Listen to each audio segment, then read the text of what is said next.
எனக்காக ஒரு கவிதை எழுதி என்கிறான்.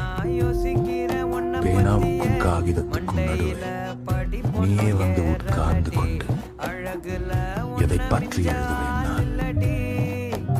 மனம் எத்தனையோ பாலங்களில் தவிக்கும் போது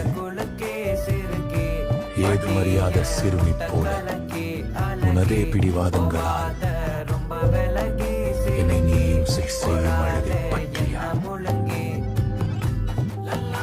ஒரு நாள் உன்னை பார்க்காவிட்டால் ஏன் வரவில்லை என அபிமானத்தோடு நீ அதட்டும் அந்த ஆனந்த கோபத்தை பற்றியா?